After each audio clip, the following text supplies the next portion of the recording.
Côté de ces images, en tout cas, le président Bassirou Diomaye Faye, qui d'un moment à l'autre va entrer dans ce véhicule avec l'aide de mon caméraman Moussaba et Ousseynou Niass au son. Nous allons vous faire vivre ces grands moments de l'histoire de la République du Sénégal. Et voilà, comme vous les apercevez, le président Bassirou Diomaye Faye à l'image qui va prendre son véhicule direction Diamniadio pour la prestation de serment. Mariama yaakaar naa ne gis ngeen ne ki nga xamante ne moo di président jël na li nga xamante ne moo dugg na otoom naka noonu gis ngeen les premières dames aussi ñu ngi jël seen oto ngir wutali fi nga xamante ne moo di Diamniadio kon nag lii mooy li nga xamante ne ñu ngi ko fiy dund jamono ji. On va prendre le cortège pour vous faire vivre tout le reste sur le chemin en tout cas. Mariama kon nag jamono ji nag ñu ngi wutali fi nga xamante ne moo di Diamniadio ngir won leen lépp li nga xamante ne mooy xew ci yoon bi di trajet boo xamante ne dina jaar fi nga xamante ne moo di mosquée omarienne nag buñ fa jógee dinañ dem fi nga xamante ne moo di poste Médine avenue Malick Sy laata ñuy wutali autoroute à péage bi ba noppi egg fi nga xamante ne nag moo di centre des expositions bu Diamniadio kon nag gis ngeen nag image yi nga xamante ne moom lañuy dund en l'instant Mariama Dramé, Oumou Kalsoum et Mama Moussa. Donc le moment est solennel, hein? Le moment est très solennel. Donc le regard dans le rétroviseur nous permet en tout cas de convoquer l'histoire et de nous intéresser sur la manière atypique avec laquelle plutôt le président Diomaye a été élu à la tête de ce pays. Donc tout simplement pour dire que c'est le décret divin qui a permis aujourd'hui au président Diomaye d'être à la plus haute marche de l'État, la magistrature suprême. Kon nag gis ngeen ko ambiance bi lañ fiy dundu prestation de serment bi ñu ngi ko prévoir à 11h mais déjà à 10h01 ki nga xamante ne moo di le président Diomaye dugg na otoom les premières dames naka noonu ñoom ñoo bokk oto ba noppi protocole bi noppi na léegi nag ñu daal di wutali fi nga xamante ne moo di Diamniadio nag c'est au niveau du centre des expositions au niveau du grand hall des 6 que compte le centre des expositions la ñu war a amal li nga xamante ne moo di prestation de serment bi. Alors dina nekk un moment solennel, hein? Un moment très solennel parce que tout simplement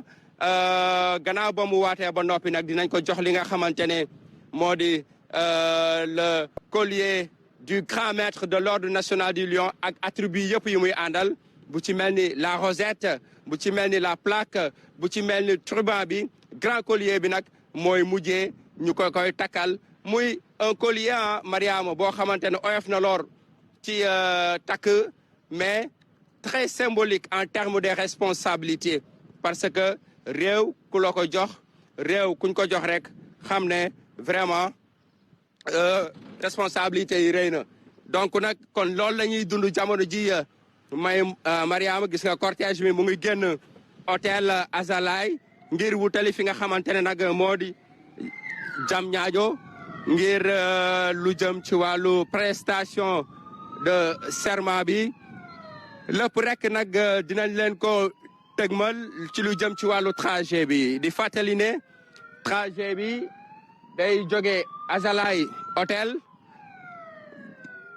buñ fa jógee après jaar fi nga xamante ne moo di mosquée omarienne en passant bien sûr Soumbédioune et ça sera sans doute l'occasion de voir les Sénégalais yi nga xamante ne dañuy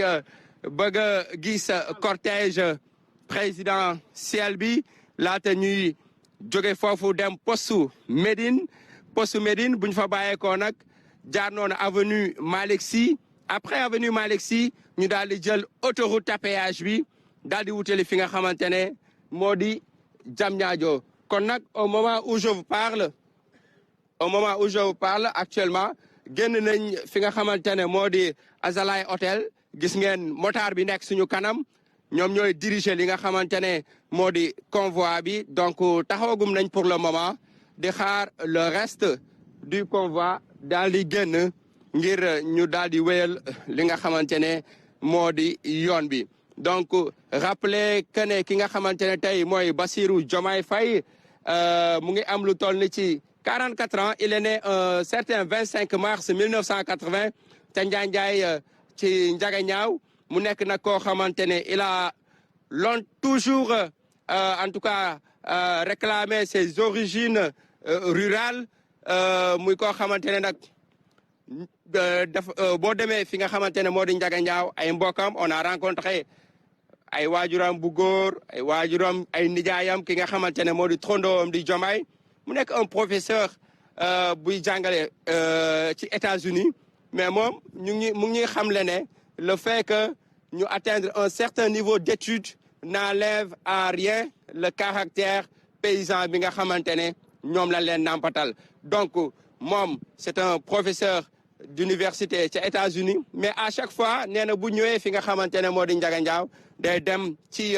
tool yi parce que loolu la ñu xam. Ibrahima xam naa dinañu dellu si waat ak yow rek laata cortège bi nga xamante ne mooy yóbbu président Bassirou Diomaye Diakhar Faye fële ca Diamniadio di départ. En attendant sur le plateau on l'a vu hein, c'est des moments très forts c'est des moments également historiques pour l'histoire du Sénégal ma gis nañ ko président Bassirou Diomaye départ génn ci hôtel ba mu nekk ànd ak ay soxnaam ak cortège yi wër ko nar ko gunge fële ca centre des expositions bu Diamniadio. waaw ay moments yu fort la parce que sooy xool même en tant que reporter. loolu deful donc émotion bi dina la jàpp.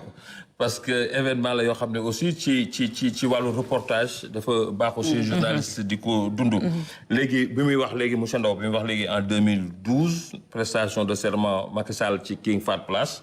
yàlla dafa def ma dundoon ko ak Mignel Baro ñu defoon direct bi mais da nga wax loolu rek automatiquement sama xel dafa dem.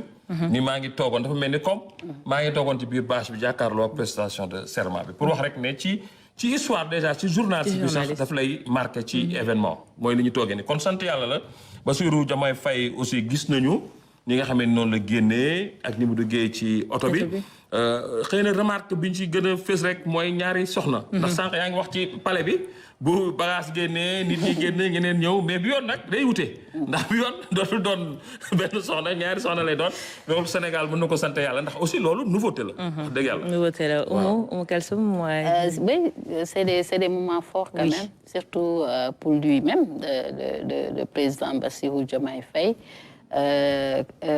être élu président de la République je pense que ça n'arrive pas à tout le monde. Non. C'est une très grande responsabilité aujourd'hui pour Bassirou Diomaye Faye. Ibrahima donc l'a rappelé, il est encore jeune, en tout cas le plus jeune président depuis que le Sénégal quand même est indépendant. Il a 44 ans et aujourd'hui il voit cette grande nation qui lui confie ses destinées. Quand même, ça ne doit pas être du tout, en tout cas, facile. C'est un honneur, oui, mais aussi c'est une grande responsabilité pour le président élu Bassirou Diomaye Faye. Exactement. Et rappelez également qu'il sera le plus jeune président en exercice sur le continent. Alors, professeur, je peux vous appeler ainsi? Hein, monsieur Ndao, je vais vous appeler également professeur, oui. Parce qu'on apprend beaucoup de vous également. On l'a vu, hein, le président élu a quitté son hôtel, direction le centre des expositions du CICAD pour sa cérémonie de prestation serment accompagnée de ses deux épouses. N'est-ce pas également historique pour notre pays? Oui, c'est tout à fait historique et j'invite tous les téléspectateurs à bien retenir tous ces moments-là parce que plus tard, je ne sais pas, dans 10, 15, 20 ans, ils vont dire « Ah oui, du temps où le 2 avril 2024, comme le rappelait tout à l'heure Maman Moussa, il s'est passé tel événement, j'étais présent. » Et tout à l'heure, il a rappelé